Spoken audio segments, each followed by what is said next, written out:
irmão, que é amigo do teu irmão, e foi secretário de Estado. Você conhece ele, Donizete? De Anápolis. E comecei a andar na cidade. Fiquei perguntando, né? Porque eu sou jornalista, né? E aí, cara, em cada 10 que eu perguntava, 8, não, eu ouço a Interativa e tal. Aí eu saí agora do hotel onde estou hospedado, lá no Comfort, e o rapaz que serviu o café, eu tô indo pra faculdade, eu ouço a rádio, tá? Eu vou ouvir a sua entrevista. Então aqui estou, para falar o que vocês quiserem. Opa, coisa boa. Bom, Cajuru, você, na sua primeira tentativa para deputado federal, você teve 108 mil votos e por causa de legenda você não conseguiu ser eleito. Embora tenha sido o quarto mais votado entre os 17 eleitos de Goiás e sem ter feito campanha. Eu fiquei no quarto do Hotel Adres, ali na República do Líbano, porque eu vinha daquela cirurgia que você se lembra, né? A diabética que eu fiz, e eu pesava 62 quilos. Até te visitei lá no hospital. Você me visitou, inclusive, no hospital, eu lembro disso. Até porque quem não tem gratidão não tem caráter. E lá, Zé, eu não conseguia sair, Zé Luiz. De lá, Donizete, Antônio, senhoras e senhores, esqueci o nome do meu amigo aqui. O Diniz. Augusto Diniz. Tão educado, Diniz, comigo, tão gentil comigo, tão compreensível comigo. Muito educado. Diniz, grande profissional. E aí eu fiquei lá, trancado no quarto do hotel, os recepcionistas se lembram, lá do Adres, ali na República do Líbano, e não podia sair dali. Aí eu fiz uma campanha de redes sociais, Luiz, somente nas redes sociais, eu e mais 3 pessoas. Éramos Dudu Aritana, que é filho do Mané de Oliveira, 2 jovens, 2 mulheres decentíssimas, a Patrícia e a Renata. A Patrícia loira, a Renata morena, há muito tempo não as vejo. São 2 mulheres casadas que faziam assessoria para mim. Então eu e mais 3 fazendo campanha dali pelo quarto do hotel, 108 mil votos. Pois é, 108 mil votos. E a primeira coisa que eu quero colocar é a injustiça desse sistema que faz com que os partidos sejam mais importantes, às vezes, do que os candidatos, né? Exatamente. Quer dizer, você teve 108 mil votos e muita gente que teve menos votos do que você foi eleita naquela ocasião. Gente com 50 mil votos foi eleita. Que teve, então, menos da metade. Gente sem nenhum preparo. Teve aquele chumbrega para já explicar a ele e não levá-lo ao dicionário, ao Michaelis, a essa hora do dia, deste sábado, 30 de março de 2019, eu já vou antecipar. Chumbrega significa desprezível, porque de repente ele vai achar que significa brega, né? Aquele Armando Virgílio, não é isso? Ele teve 60 mil votos e foi eleito, e eu com 108 não fui. Tem condição? Isso aí foi devido à questão da proporcionalidade. E houve uma mudança que está em experiência agora nas eleições de 2020, onde não haverá mais coligações, então prevalece o coeficiente eleitoral, mas a eleição dita proporcional, vai virar agora em 2020 dos vereadores, e que deverá acontecer em 2022, de novo, né? A primeira experiência nas eleições municipais. E como você já fez uma análise se isso é mais justo para a representatividade eleitoral? É mais justo, Donizete. Quem tem mais voto tem que estar eleito, tem que representar. Quem tem. Quem não tem, volta para casa. Não vai pegar voto de carona de ninguém. Não, de forma alguma. Isso é ridículo. Só para rimar de novo. Quem tem, não pega de ninguém. E eu não nasci para ser tiririca, né? Embora tenha sido depois, em 2016, como vereador mais votado da história de Goiás e o segundo mais votado proporcionalmente do Brasil. Perdi apenas para o Suplicy, né, de São Paulo. Eu acabei levando outros 3 comigo. O novo partido do PSB. O importante foi ter derrotado Marconi e Pirillo. Como é que o senhor fala em desistir da política? O senhor fala em não concorrer mais a partir de agora? Não quero mais. Antônio, Diniz, eu apenas falei. O Antônio quer fazer uma pergunta aqui, só para não ser injusto com ele. Mas antes do Antônio, rapidamente, eu gosto muito da Luciavana, pelo amor de Deus. Até porque a Luciavana não roubou, né? Só que ela foi uma péssima parlamentar, né? Eu estou no gabinete dela, Zé Luiz, que é o gabinete 16 do Senado. E o Cláudio, que está aqui comigo, melhor amigo meu de infância, desde os 18 anos de idade, onde morei na casa dele, namorava a irmã dele, foi a minha primeira mulher. Então o Cláudio está aqui, é a testemunha. A Lúcia Vânia tratava mal a copeira do gabinete. Não dava bom dia para ninguém. já chegava xingando todo mundo. Vocês são incompetentes, minha equipe é muito ruim. Pelo contrário, eu usei 3 pessoas da equipe dela, as mantive, porque são competentes demais, e mantive as 2 copeiras e a faxineira dela, que são funcionárias do Senado, não são minhas funcionárias. E ali no Senado também, no próprio Congresso, tem os tais labirintos, que se você não tiver no seu gabinete alguém que conheça os perdidos ali, você não localiza nada. O Tasso Gereissati e o Davi Alcolumbre, presidente do Senado, os 2 disseram no plenário que o Cajuru não tem um gabinete, eu tenho um ministério, segundo ele. Porque lá eu tenho, por exemplo, Heloísa Helena, ao dispor para cuidar da saúde, porque ela não fala mais de política. Aquela eterna senadora Heloísa Helena de Maceió. Eu tenho o Cristóvão Buarque, que cuida da educação. E tenho na minha orientação política o Pedro Simon, que é um mito da história do Senado brasileiro. Na segurança pública, eu tenho o José Luiz da Atena, da Band. E nos projetos, eu tenho além, voluntariamente, de me ajudar, o Fernando Gabeira. Eu tenho como assessor remunerado o professor Mulatinho, que é o ex-secretário de Educação, por 2 vezes aqui em Goiás, no governo Santilo, ex-reitor da Universidade Federal de Goiás, e ex-ministro da Ação Social do governo do Fernando Henrique Cardoso. Então, é um privilégio você ter uma equipe dessa, onde o diretor de comunicação que eu tenho, por exemplo, é o ex-editor-chefe do Jornal Nacional da Rede Globo, Roberto Gonçalves. Então eu dizia, só para concluir... O Bolsonaro vai te tomar esse o Bolsonaro não tem gente assim, não. Claro que ele tem um Paulo Guedes, tem um Sérgio Moro, né? Tem gente boa, tem o Canuto, né? Lá no desenvolvimento regional, né? E aí, sobre a Lúcia Vânia, só para concluir, nada contra a Lúcia, repito, ela não roubou, mas ela foi uma péssima parlamentar porque ela adorava o dinheiro público. E eu agora, quem quiser e quem duvidar, basta entrar no portal da transparência do Senado, você vai lá e vê. A Lúcia Vânia adorava, Zé Luiz, usar jatinho particular. Ou seja, para ela chegar a Rio Verde, a Jataí, a Itumbiara, ela pedia um King Air do Senado, um jatinho particular para ela, que custava cada viagem R$15 mil. Então imagine o que ela custou do nosso dinheiro, do teu dinheiro, Zé Luiz, do dinheiro dos nossos ouvintes da Interativa FM. Ela simplesmente abusava da gastança do dinheiro público. O senador tem direito a auxílio alimentação, Antônio. Tem cabimento uma coisa dessa? Senador, eu queria te fazer... Aí a Lúcia Vânia ela almoçava, gastava R$2 mil, no outro dia ela pedia reembolso no Senado. Então por isso que eu falei que derrotar a Lúcia Vânia foi fácil. Difícil era a missão de derrotar quem mandava em Goiás há 20 anos, Marconi Perillo, e que hoje está enterrado politicamente, pois o Báratro lhe esperava. Como ele também nunca leu nem O Pequeno Príncipe, eu já antecipo. Báratro significa o precipício, o abismo, o inferno, que é o lugar ideal para Marconi Perillo. Deixa eu lhe fazer aqui duas perguntas em uma. Senador, nós estamos chegando aí a 100 dias, né, do governo federal. 90. 90. Do governo federal e do governo estadual.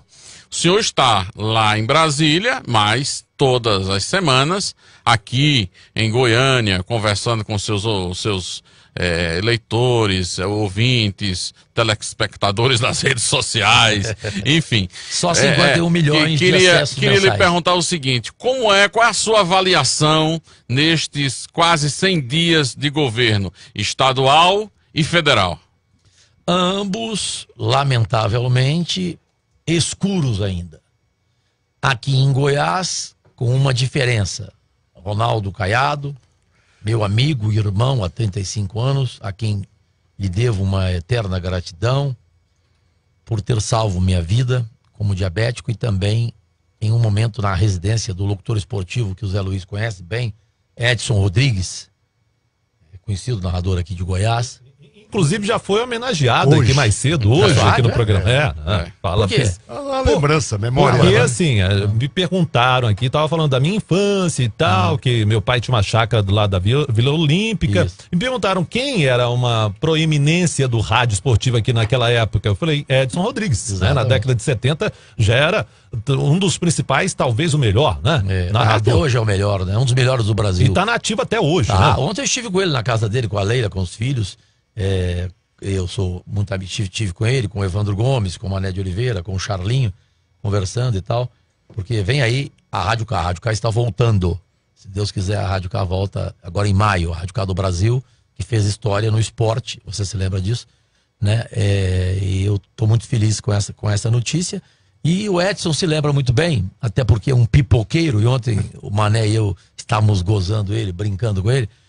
Quando o odontólogo Volney Almeida entrou na residência do Edson Rodrigues, ali atrás do Martins Sererê, ali tinha aquele posto Serra Dourada, do Wilson Vieira, ex-presidente do Atlético, e tinha aquele restaurante Papau lá. Você era novo, Zé, mas o teu irmão, o Ovídio, frequentava lá, no restaurante Papaula. Lá cantava a Sueli Pascoal, uma cantora goiana, casada com o jogador Luvanor do Goiás, lembra? Sim, sim. Grande Luvanor. E aí entrou e foi entrando na garagem da casa do Edson Rodrigues ali, com um revólver na mão e gritando, aos berros: Cajuru, seu filho dá, eu vou te matar, porque você não vai casado. Ela, Alessandra, telefonou exatamente para o Ronaldo Caiado. Isso foi rigorosamente no ano de 1999. Isso aconteceu em 28 de março. E eu achei que iria morrer ali, Zé Luiz. Na época você não era só bom no rádio, não. Você também era um Dom Juan com as meninas. Não, isso eu continuo, evidente. Eu queria, Cajuru, charme, bom humor, senador, né? Cajuru, poeta, eu queria voltar. E feio. Eu queria voltar, então, senador. Voltando à sua pergunta. Análise. Voltando à sua pergunta. Mas só para colocar, porque do contrário fica conversa de maluco, né? Uhum. O Cajuru fala que tem gratidão com o Caiado, por quê? Por isso. Porque o Caiado chegou ali com a caminhonete dele e disparou a caminhonete dele em cima do Sr. Volney. E saiu e falou: se você quiser matar o Cajuru, a partir de hoje, mate-o lá na minha casa. Ele vai morar lá em casa. E o Caiado morava na rua 3, ali abaixo da churrascaria do Valmor, no edifício Montese, no apartamento 401. E eu lá fiquei por 18 dias com medo de ser assassinado, evidentemente. E graças a Deus não fui. Então tenho por ele essa amizade. No entanto, amizade não significa que eu devo apoiá-lo integralmente. Eu discordo frontalmente do erro maior dele, que tendo aqui o governo de Goiás, na pergunta do Antônio, preocupado, porque o Caiado, diferente do Bolsonaro, recebeu uma herança maldita, um Estado quebrado, falido, em todos os sentidos, né? Um abuso com o dinheiro do público, porque não é dinheiro público, é dinheiro do público goiano. E ele, Caiado, tem sofrido muito com isso, mas ele precisa olhar para frente, ver o seu governo, com respeito, com muito carinho, brinca comigo no telefone sempre. Agora, semana que vem, quero que eu vá lá pessoalmente, porque a sua esposa, a primeira-dama Michele Bolsonaro, e o ministro da Saúde, Luiz Henrique Mandetta, estarão aqui em Goiânia no dia 12 de abril, numa sexta-feira, e eu convido a Interativa FM, pelo prestígio dessa emissora, a estar lá por fineza. Os dois vêm visitar o Centro Diabético de Goiás, que é o primeiro do Brasil, criado por mim como vereador, ali na Anhanguera com a Alameda das Rosas, e o Mandetta quer ver as condições do Centro Diabético, porque pelo que ele ouviu falar através do Caiado, que é amigo dele, inclusive, e é do mesmo partido do DEM, ele pensa em transformar o Centro Diabético de Goiás em um modelo para todo o Brasil, já que eu entrei com esse meu segundo projeto lá no Senado, do diabético. Todos os brasileiros e brasileiras que sofrem dessa maldita doença silenciosa, né? O diabetes, todos, desde o pé diabético, a quem precisa de fazer uma cirurgia, seja bariátrica pela obesidade, ou seja, a cirurgia diabética, né? Criada pelo goiano Dr. Auro Ludovico, e aqui comandada no Centro Diabético pelo excepcional médico Dr. Paulo Reis. Eles vão definir aqui no dia 12 de abril se esse Centro Diabético de Goiás pode ser referência para todo o Brasil, já que o projeto foi aprovado por unanimidade no Senado, e a semana que vem agora ele vai para a Câmara. Já obtive do presidente Rodrigo Maia a certeza de que ele será aprovado lá, consequentemente somente Bolsonaro para sancioná-lo e transformá-lo em um projeto nacional, histórico, com o direito ao SUS para todos os diabéticos, ou seja, gratuitamente. Senador então, Jorge Cajuru, no caso do Bolsonaro, rapidamente concluindo a pergunta do Antônio, ele precisa parar de ser tuiteiro e ser presidente da República. Senador e ser Jorge... um gestor. Esquece a internet, esquece principalmente os erros do seu filho, baixe a bola de cada um, mande cada um cuidar do seu, Como baixar a bola daqueles três garotos? Calar a boca, Zé Luiz, né? Por isso que o Marco Antônio Villa e o Augusto Nunes, dois jornalistas históricos deste país, da Rede Jovem Pan de Rádio em São Paulo. E da Cultura também. Né? E da Cultura, da TV Cultura, da Rede Cultura, onde eu também trabalhei.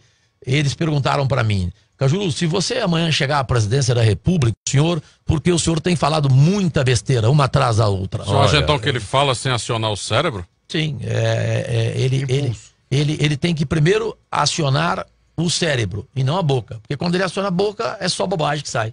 É só. Pois é. E assim, a gente falou aqui mais cedo no programa de hoje, como por exemplo, pra que entrar numa polêmica, numa bola dividida sem sentido como essa do 31 de março, né? Exatamente. Aquilo que a população já deixou pra trás, as feridas estão cicatrizando. Ele vem tirar Vai casca. o presidente e manda comemorar. E aí, anteontem fala, não é rememorar. E ele tinha falado comemorar.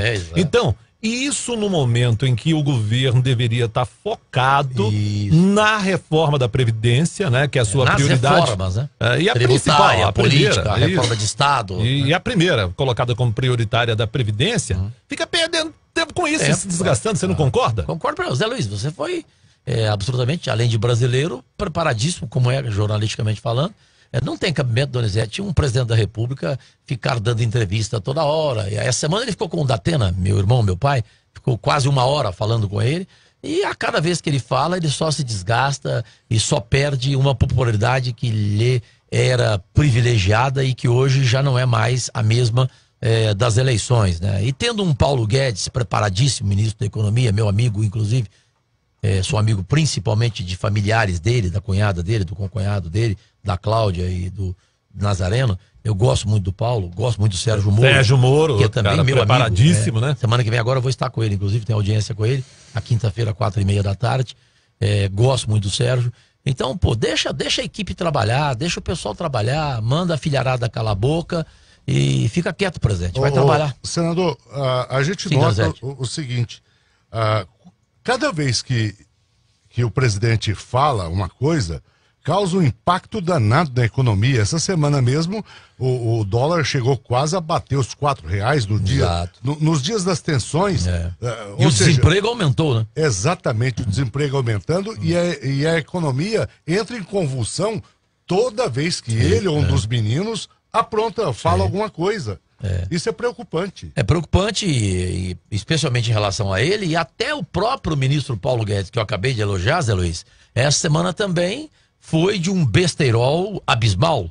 Ao comparecer no Senado para uma audiência pública, ele se irritou com a senadora Cátia Abreu e de repente disse lá que se o presidente Bolsonaro não quiser e se as casas no Congresso Nacional não quiserem a reforma da Previdência, ele volta para casa, vai embora. Não tem apego a cargo. Que ele não tem apego a cargo e vai voltar à vida dele. Isso aí assustou o mercado e fez com que os números dessa semana viessem de forma melancólica, né? Especialmente o desemprego. Né? Eles precisam ser lembrados que tudo que eles falam nesse momento, principalmente o presidente, e os meninos até interferindo também, e os próprios ministros, como da importância do professor Paulo Guedes, eles precisam estar atentos, porque uma vírgula mal colocada na fala deles causa um transtorno no mercado e prejuízos fora de série. Haja visto, como o senhor bem lembrou, o aumento do número de desempregados. Que já vai a 16 milhões. Na verdade, quem fala em 12 está errado. O número de 13,1. E além dos subempregos, Zé Luiz. Quantos subempregos? Que já subempregados, que é aqueles que trabalham menos do que gostariam de trabalhar, né? Chega quase 30 milhões para uma população de 220 milhões. E o reflexo se reflete, inclusive, na própria arrecadação dos governos. Exato. Então é muito triste, prejudica os governos, os municípios, né? Agora eu sou otimista. O mundo pertence aos otimistas, os pessimistas são meros espectadores. Eu creio ainda que o Bolsonaro, assim como o Caiado, facilmente aqui em Goiás, que ambos vão recuperar, porque são responsáveis. É a grande esperança do povo. Assim como o Caiado, o Bolsonaro também não é de roubar e nem de deixar roubar. Eu tenho certeza que o país vai melhorar e que nós, lá no Congresso Nacional, tenhamos responsabilidade, né? Porque o país, a nação, a pátria amada, espera de nós serenidade nesse momento, né? É um momento de serenidade, um momento de reflexão permanente no dia a dia de um país que precisa voltar a viver com dignidade. Senador Jorge Cajuru, o senhor fala do bem comunicar, da boa dicção no ar, e o senhor tem usado muito esse fato de ser um profissional da comunicação como parlamentar agora nesses 3 primeiros meses como senador. Tanto que na votação do dia 1º, os 2 dias de votação, aquela sexta e sábado ali, na primeira semana de trabalho do Senado para eleger o Davi Alcolumbre senador, ali derrubando o Renan Calheiros na tentativa de retomar o poder no Senado, à frente da mesa diretora do Senado, o senhor lançou mão de uma novidade, que é deixar seus eleitores e os internautas decidirem como o senhor vai encaminhar suas votações. Inclusive recebeu algumas críticas por ser um parlamentar, abrindo mão da sua decisão política de representante eleito, de decidir o seu voto. Como é que o senhor vê essas críticas e por que o senhor tomou essa decisão de o seu eleitor, o seu internauta, decidir como o senhor vai encaminhar seus votos nos projetos no plenário do Senado? Felizmente, Diniz, eu tenho 3% de visão, então não vi as críticas. Até porque algumas eu não leio, pois não sou masoquista, né? Para ler algumas revistas, alguns jornais, né? E por falar em revista, em jornal, está me ouvindo aqui e mandou um abraço, o Euler Belém, do jornal Opção, que para mim é o mais culto jornalista de Goiás, preparadíssimo, lê de verdade. Gosto muito dos artigos dele. Lê, né? Sabe escrever. Ele lê, sabe escrever, faz citações históricas. Tudo, um sujeito que leu Dostoiévski, leu Trotsky, leu Homero, né? Já foi meu vizinho. Já foi seu vizinho? Já foi meu Leu Osho, leu Paulo Francis, enfim, é um jornalista raro. Então um beijo grande no Euler, que eu tenho muita admiração por ele. As críticas foram de imbecis, porque quando a minha assessoria, comandada pelo Roberto Gonçalves, ex-editor-chefe do Jornal Nacional da Rede Globo, ele chegou a mim com a Renata e com a Diana, e os 3 disseram, quem ele criticou foi fulano, Beltrano. Eu falei, esquece, muda de assunto. Então eu vi que a crítica era inútil, né? Então, sobre redes sociais, foi um quebra, foi realmente quebrar um paradigma, porque, na minha opinião, em assuntos polêmicos, Zé Luiz, Donizete, Antônio, Diniz, Bruna, ouvintes, nossos únicos patrões aqui na Interativa FM, quando for um assunto polêmico, quando for uma votação, quando for uma votação tipo agora, a reforma da Previdência, que movimentar o Brasil inteiro, que mexer com a população e que a população se apresentar como preparada, ou seja, como inteirada, né, como ciente do que é a reforma da Previdência, aí sim, não toda a votação eu vou usar as redes sociais que eu tenho, com 51 milhões de acessos mensais. Essa semana fui escolhido pelo Instituto do Congresso Nacional como parlamentar mais influente do Brasil, superando o Bolsonaro, inclusive, que foi uma alegria para mim, foi um troféu para mim, junto com o processo do Gilmar Mendes, foi outro troféu que eu recebi, né? Foi um atestado de idoneidade, ser processado por essa figura nefasta, vulpina e soez, o Gilmar Mendes, ministro do Supremo Tribunal Federal. Então eu fiquei muito feliz com essas notícias, e as redes sociais agora eu transformei cada uma delas em um aplicativo que te dá uma segurança, qual seja, você filtra os seus seguidores, dando a eles o direito de um cadastramento com o título de eleitor e com a zona eleitoral para evitar os robôs. Aí você não tem risco de alguém invadir as suas redes sociais e votar naquilo que é interessante para alguém, para o governo, no caso, né? Para um parlamentar. Então, o que eu fiz na noite do Senado foi muito importante, e eu recebi muito mais elogios do que algumas críticas que representam uma minoria insignificante e desqualificada. A revista Época da Rede Globo, por exemplo, me elogiou com 4 páginas. A revista Isto É, na semana passada, com 1 página. A revista Veja, na semana que vem, eu serei o principal entrevistado dela. Então, eu quero dar orgulho a Goiás e quero mostrar que um parlamentar goiano pode ser um senador respeitado em todo o Brasil. E eu acho que tem um lado positivo muito grande de eleições como a sua, como a eleição do Bolsonaro, que são eleições feitas nas redes sociais sem grandes recursos. Sim. Por quê? Eu mesmo já fui muitas vezes chamado para entrar na política e a primeira coisa que me fazia, que me fez desanimar foi isso. Todo mundo falava: ei, você tem quanto para gastar? A 1 milhão, 2 milhões, 5 milhões? Ah, porque sem 1 milhão, sem 1 milhão, só 2 milhões, 3 milhões, 10 milhões, você não é eleito, dependendo do cargo, né? Falavam que não, para vereador em Goiânia, não, mínimo, Zé Luiz, 800 mil, 1 milhão, 1 milhão e meio. Quer dizer, você acha que daqui para frente a gente vai ficar livre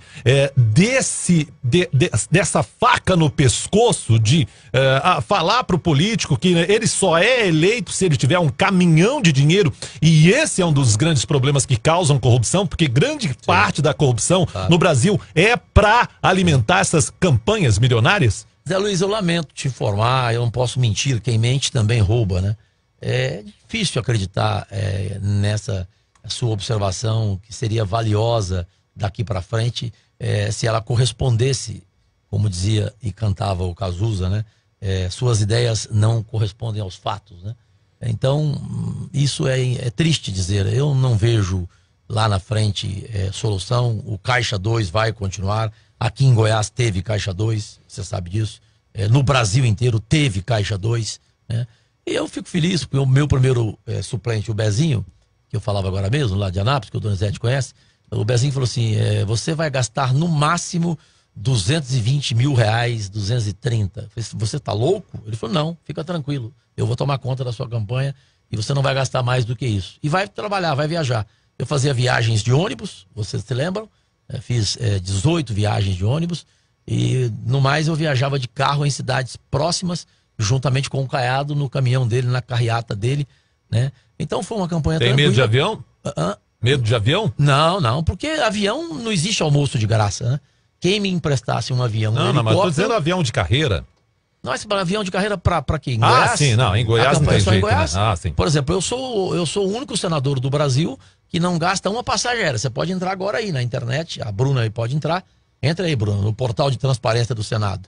Vê aí se o senador Jorge Cajuru gastou um só centavo de passagem aérea. Você vai Aliás, só de se carro eu pra gastei Brasília. algum centavo e se eu usei algum privilégio, tem 21 privilégios do senador. Tem direito até, além de auxílio moradia, auxílio mudança, ele tem direito a auxílio alimentação. Por exemplo, eu vou almoçar com vocês hoje aqui em Goiânia, a gente gasta uma fortuna lá no Bartolomeu, exemplo, no restaurante ali da Rua 22, vamos tomar vinho lá caro. Podemos tomar vinho caro que o Senado paga? Claro, vinho do Demóstenes, vinho do Marconi Perillo. Vamos gastar lá 12 mil reais. Aí eu pego a nota fiscal, segunda-feira eu entrego no Senado, eles me reembolsam no dia seguinte. Chama auxílio alimentação. Então entra aí no portal da transparência do Senado. Você deve saber qual o percentual da verba da União que custa o Senado. O que ele tem disponível? 3 bilhões. Mas você sabe em percentual o que isso significa? 0,6% do orçamento para manter 81 senadores. Quase 1%. Tem que deixar isso bem claro. Mas, e eu entrei com um projeto, vou perder de 81. Tem dinheiro sobrando lá, então, né? Eu entrei com um projeto, eu vou perder de 81. O projeto meu é que todos os parlamentares aceitem economizar 50% do que eles custam. Então, se a máquina seria falar, não, vamos diminuir de 0,6 para 0,3%. Isso aí. A gente ajudaria na educação, melhoraria o salário dos professores, dos educadores. Do déficit público. Claro. Onde estão sacrificando na Previdência aí, chamando a população ao sacrifício, e sendo que, por isso que eu falava para você no break do programa, comentava aqui, o custo dessa máquina estatal brasileira, o custeio dela é caríssimo. Né? É abismal, né? O custo do executivo brasileiro, para quem não sabe, é de 3 trilhões de reais. Executivo e governo federal, né? 3 trilhões de reais, ou seja, um absurdo. Então, se toda a classe política economizasse 50%, abrisse mão de 50%, como eu abro mão de 50% do meu salário. Também, quem duvidar, entre aí no facebook.com/doações senador Cajuru. Você vai ver lá para quem eu doei o meu primeiro salário, 50%. Foi para a CESP, aquela associação de crianças especiais, com mais de 300 crianças aqui em Goiânia, que está em falência total e que precisava de ser atendida e socorrida e ela por 3 vezes foi quando eu fui vereador, por conselho do vereador brilhante, que é o Lucas Quitão, ele que me pediu, e eu doei parte do meu salário, a metade para a CEP e a outra metade para aquele ex-jogador do Atlético Goianiense, o Aguinaldo, que diabético, teve que amputar as suas 2 pernas, e aí metade do meu salário eu passei para ele, metade do meu salário, R$7.000, como tem aí o recibo, o depósito bancário, o vídeo transmitido ao vivo, tudo aí, no facebook.com/doações Senador Cajuru. Eu passei para ele R$7.000 para ele comprar a perna mecânica, né? Pois é, a prótese. E aí ele tirou uma foto, me agradeceu, eu não fiz mais do que minha obrigação, porque eu não preciso do salário total, eu tenho, graças a Deus, uma reserva razoável, eu pedi muito pouco a Deus, esse pouco Deus me deu em dobro pela minha carreira e pelo que eu fiz nacionalmente na televisão. Senador, o senhor falou no bloco passado sobre a ex-senadora Lucevânia, agora ela está deixando o PSB, mas ela não está deixando. Então, já que ela veio a público dizer que não ficaria no partido por causa do Elias Vaz e por causa do Cajuru, então agora, Lucevânia, eu vou devolver o que Vossa Excelência merece, a verdade. Tá. A senhora foi expulsa do partido porque o partido viu o seu trabalho como parlamentar e não concordou com a sua atitude do ponto de vista ético. O que a senhora gastava de dinheiro público era um absurdo. Uma mulher rica, milionária como a senhora, desrespeitava o dinheiro do público. Então agora eu vou aproveitar. Então a senhora foi expulsa do partido. Senador... É diferente. Tá, então tudo bem. Agora eu vou aproveitar pontuando aqui que ele pediu para abrir. Abre o portal Transparência e veja aí se o Cajuru custou alguma coisa do seu dinheiro público, além do escritório político, que eu tenho que pagar o aluguel dele. 4.547, né? Aluguel do escritório. Que é ali abaixo da material que agora é compartilhado, Zé Luiz. Agora eu não vou gastar mais esse valor, porque agora eu estou dividindo ele com o Elias Vaz, deputado federal, e com o presidente da Câmara, Romário Policarpo. Então nós vamos dividir as despesas em 3. Opa! Isso é o quê? Isso significa mais trabalho, menos gasto. Então no mês que vem vocês vão ver aí que eu vou gastar menos. Agora a Bruna pode ver aí. Bruna, eu usei algum auxílio como senador? Não, tá aqui ó. Aquisição de material de consumo 0, locomoção, hospedagem, alimentação, combustíveis 0, contratação de serviços de apoio ao parlamentar 0, divulgação de atividade parlamentar 0, passagens aéreas, aquáticas e terrestres nacionais 0 e serviços de segurança privada 0. Tá, senador então, agora... tirando aluguel sabe aqui, é isso? tá zerado. Sabe o que é isso? Eu economizei R$346.000, que é o direito que cada senador tem por mês. Eu economizei isso aí. Então esse dinheiro, se o presidente Bolsonaro souber destiná-lo, aí está o que eu representei como empregado público. Isso em um mês ou em 3 meses? Isso no mês. Em no mês um mês. Fevereiro, Senador, no primeiro mês. Senador, então agora... todo mês eu vou economizar isso aí. Agora eu vou economizar mais ainda, porque eu vou dividir a despesa do escritório, que é minha obrigação. Eu não queria ter, não. Como eu sou obrigado a ter um escritório aqui em Goiânia, político, o senador é obrigado a ter, pelo regimento interno. Se ele é de outro estado, ele tem que ter um escritório para atender a população e o eleitorado dele. Então, como eu sou obrigado, eu aluguei da Urbis, para quem duvidar, é só ir lá na Urbis e ver o contrato lá de aluguel, e o aluguel da casa é de R$4.000, agora eu vou dividir com mais 2 e vou tentar 3, vou chegar a 4. Aí ficaria R$1.000 para cada um, para a gente custar cada vez menos, porque eu acho um desrespeito com a população brasileira o que se gasta cada senador, cada deputado federal, cada político de uma forma geral neste país, que se aceitasse cortar na própria carne o que ele custa para o dinheiro do público, para o dinheiro brasileiro, para o dinheiro do brasileiro, certamente a gente não precisaria de reforma da Previdência e estaríamos hoje pensando na reforma tributária, que para mim, a meu ver, é muito mais urgencial do que a previdenciária. Senador, o senhor deu as explicações sobre a situação da Lucevânia. Bruno, por favor, depois entra aí no facebook.com/doações Senador Cajuru, só para você ver documentalmente aí, para onde foram os meus 50% do primeiro salário como senador. Quando voltarmos no intervalo, eu quero que o senhor comente, no Falando Sério, o que muda na gestão do PSB estadual, sendo que agora as duas figuras principais do PSB são o senhor como senador e líder da bancada do PSB no Senado e o deputado federal Elias Vaz, que pode aí ser alçado à presidência do partido. Você faz a rachadinha do bem. Do bem, a Bruna tá ali vendo agora, o facebook.com, doações Senador Cajuru. Está vendo aí, Bruna? Tem aqui só um vídeo, né? 50% Senador do meu salário eu doei. Então, e isso é minha obrigação. Eu registrei em cartório ali em frente à Praça do Sol, o cartório de primeiro protesto, Quando eu era vereador, eu abria mão de 100% do meu salário. E agora, como senador, eu abro mão de 50%, porque lá eu pago para viver, né?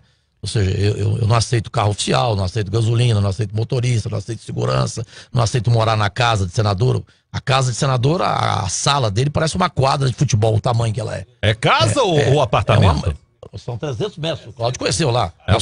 Apartamento. O apartamento funcional é de 300 metros quadrados.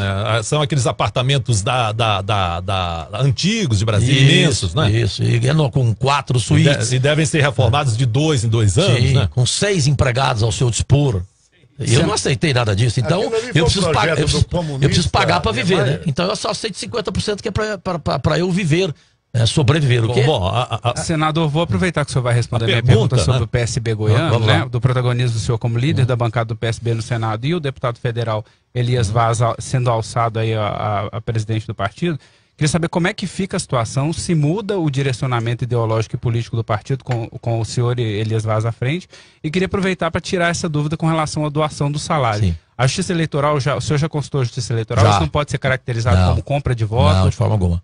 A Justiça Eleitoral me permitiu, e outra coisa, mensalmente, eu entrego a minha prestação de contas, como fiz anteontem, ao Ministério Público Estadual, ao Ministério Público Federal e ao Ministro da Justiça, Sérgio Moro, que me cumprimentou, inclusive, falou que nunca tinha visto isso, ele recebeu na mão dele a prestação que a Bruna ali está vendo, que você pode ver agora aí, se você estiver em casa, no seu computador, no seu aparelho móvel, no facebook.com/doações Senador Cajuru. Ali tem o depósito para quem eu mandei, o recibo, tem a transmissão ao vivo da entrega. Então eu tenho que fazer isso e provar, né? Porque senão vira uma mentira. Aliás, eu queria sugerir que a Rádio Interativa FM, pela importância dela no jornalismo e no rádio, na comunicação de Goiás, que vocês, Zé Luiz, você, o Ovidio, seu irmão, e vocês aqui, os companheiros aqui estão aqui, Donizete, você que é conhecido e tem muita relação lá em Aparecida,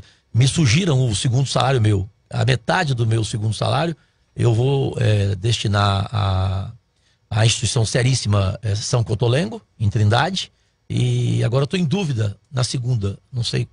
Então, se vocês tiverem alguma sugestão de instituição séria, de instituição que está passando por necessidades, que está abandonada pelo Gagá Iris Rezende, né, que está abandonada pelo governo de Goiás, né, e aí eu faço questão de aceitar a sugestão, não só de vocês, mas de ouvintes, desde que a minha equipe aqui de Goiânia, meus assessores, possam, o Lucas, o Rogério, e aí o filho do Datena, meu afilhado do Centro Datena, desde que eles possam ir lá eles vão lá e confirmam se realmente a instituição precisa dessa doação que eu faço com prazer. Eu vou deixar a sugestão então, que vive de doações, porque os contratos, os convênios com o setor público quase sempre nunca dão conta de suprir ou funcionar a tempo.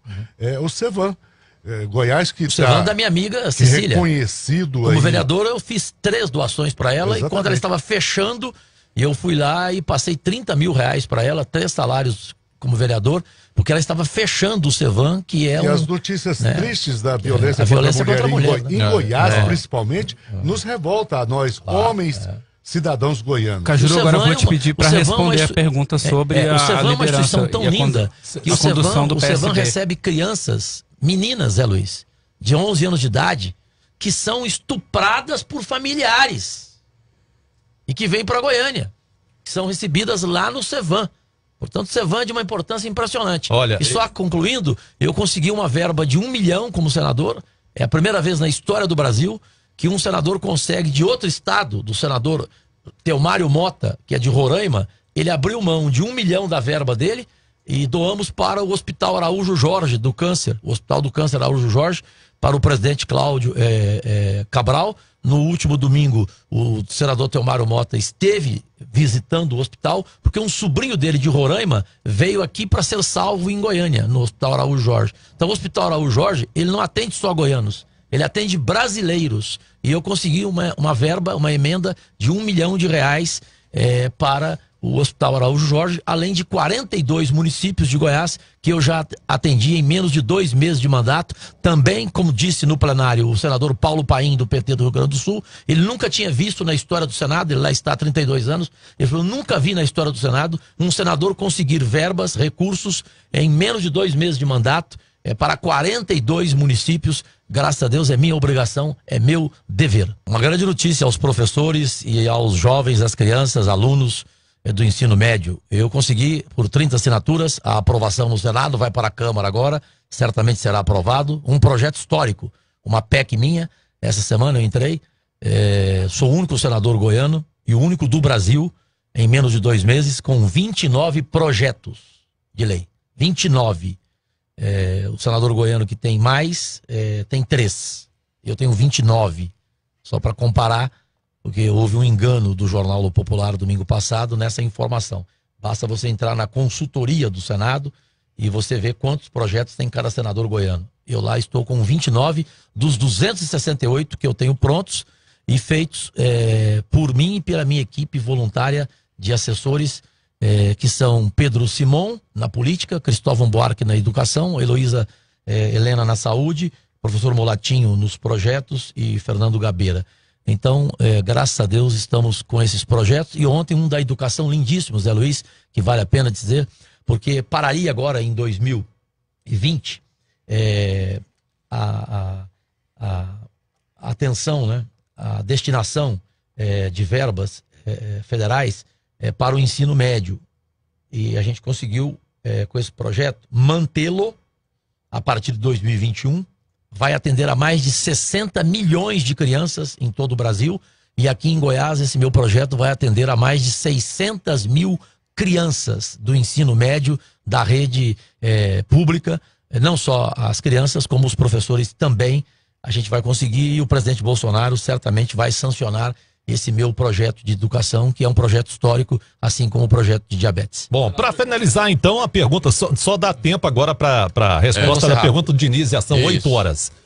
Pois não? Quer repetir a pergunta, por favor, Diniz? Eu só quero que o senador comente como é que vai ficar o PSB. O PSB vai mudar seu direcionamento a partir de agora? Vai ficar melhor. Eu decidi como líder, o presidente nacional deu a mim esse direito, que o Elias Vaz, deputado federal preparadíssimo, qualificadíssimo, seja o presidente estadual do PSB em Goiás. O PSB será melhor, já tem 28 prefeitos e vereadores entrando no partido exatamente porque tiramos a Lúcia Vânia, despreparada, que não atendia ninguém, nem recebia, nem conversava com as pessoas. Então o partido vai melhorar muito em Goiânia. E sobre a pergunta do Antônio, eleições municipais, Elias Vaz Futebol Clube, Iris Rezende nunca mais. Senador Jorge Cajuru, muito obrigado pela presença aqui no nosso Falando Sério da Rádio Interativa. Finalmente deu certo. Deu certo e só não deu antes em função do meu diabetes. E quando quiser, Zé Luiz, eu estarei ao dispor de vocês. Durante a semana eu disse ao Diniz que eu não poderia vir porque eu não sou senador turista. Eu só falto e só faltei uma vez por causa de questão de saúde, por causa da hipoglicemia. Eu fui parar no hospital Santa Lúcia, lá em Brasília. Fui internado às pressas e por telefone o doutor Aulo Ludovico orientou o médico lá para cuidar de mim, porque baixou muito a minha glicemia e é um risco enorme de coma, né? Senador, como então, é que é a sua rotina ao longo da semana? Segunda a sexta trabalhando no Senado, mas sábado sempre estaria aqui à disposição. Não, mas você chega lá segunda e fica até sexta, porque a maioria dos parlamentares chega lá na terça e vai embora quinta. Isso, então passa 2 noites em Brasília só por semana. E eu chego às 6 horas da manhã no gabinete 16. Pode perguntar lá, entrevistar a portaria do Senado, que aliás queria me prender. Às vezes eu chego antes das 6. Eu acordo o Cláudio às 5, falo, vamos embora, Cláudio. Ele e o Dudu Oritana, vamos embora. Aí os dois me levam, eu chego lá às vezes 5:30 da manhã e os porteiros riem, gostam, me cumprimentam. Tem nas redes sociais, do facebook.com/Cajuru Goiás. Eles falam, o senhor vai continuar chegando 5:30 da manhã, 6 horas da manhã aqui? Vou, por quê? Não, porque isso não existe, nunca existiu no Senado e tal. E é verdade que o senhor vai trabalhar de vez em quando, sábado, domingo? Vou, não. Se o senhor vier aqui sábado, domingo, a gente vai mandar a papuda prender o senhor. Ele perguntou então, para finalizar, a rotina em Brasília. A rotina chega às 6 da manhã. Chego 5:30, no máximo 5:45. Aí eu começo a fazer a pauta, reúno com o professor Molatinho, que é o primeiro assessor meu que chega depois do Oritana e do Cláudio Magalhães. o professor chega, a gente começa a falar de pauta, dos projetos do dia, a gente discute qual que a gente vai apresentar, porque nós temos 268, então a gente tem que escolher qual que a gente envia para a consultoria, porque uma coisa é você ter projeto no portal de transparência, outra coisa é você ter projeto na consultoria do Senado, porque obrigatoriamente o projeto tem que ir para a consultoria. Vai fazer alguma emenda à reforma da Previdência? Claro, evidente. Você acha que eu vou aceitar essa reforma da Previdência para o trabalhador rural, para o trabalhador urbano, para o trabalhador da iniciativa privada, para os idosos, para as pessoas especiais? Você acha que eu vou aceitar isso? Você acha que eu vou aceitar o BPC, esse benefício? Evidente que não. O idoso com R$400, ele vai morrer do quê? Para se aposentar, ele só tem duas alternativas. Uma é o óbito, a outra é se fosse o Raul Seixas, tivesse nascido 10 mil anos atrás. Então, valeu, muito obrigado pela presença aqui, Cajuru. Muito obrigado pelo espaço, ao vivo, livre, inesquecível esse espaço. Eu agradeço a família toda, a você, ao vídeo, a família interativa, aos funcionários da emissora, a todos. A Bruna, simpaticíssima. A Interativo fez 20 anos 20 agora anos de história. vida, de uma vida digna, né, de um trabalho absolutamente raro, prestado no rádio de Goiás, na comunicação de Goiás. E para mim é muito importante ter esse espaço, porque você sabe, Cajuru em Goiás é boicotado pela maior parte da imprensa. Tudo que eu falei aqui vocês não sabiam, porque a imprensa não informa. Não informa o que o Cajuru faz em projeto, o que o Cajuru... Né? Hoje eu sou muito mais entrevistado pela imprensa nacional do que pela imprensa goiana. Meu nome todo dia tá nos blogs antagonistas. Essa briga do presidente não dá até para mais perguntas, Donizete. E fui o primeiro parlamentar da história de Goiás entrevistado pelo 5º maior jornal do mundo, com 5 páginas, o espanhol El País. E aqui, para ter uma notinha no maior jornal de Goiás, é uma dificuldade enorme. Graças a Deus, o Caio, o Marcos Nunes, do Giro, da coluna do Giro, eles têm muito respeito por mim, eu por eles, e no Diário da Manhã também sai uma notinha minha de vez em quando. Agora, no El País, foram 5 páginas no 5º maior jornal do mundo, na revista Época, 4 páginas, na revista Isto É, 1 página, e a semana que vem na revista Veja, 3 páginas. Veja o tanto que sofre uma pessoa que é livre, uma pessoa que fala o que quer e que é boicotado pela maior parte da imprensa goiana, que eu me lixo com ela, até porque não preciso dela, e sem ela eu tive quase 1.600.000 votos. Zé Luiz, agradecidíssimo. Valeu, muito obrigado, obrigado Cajuru, obrigado Antônio José, Donizete Santos, Augusto Diniz, Bruna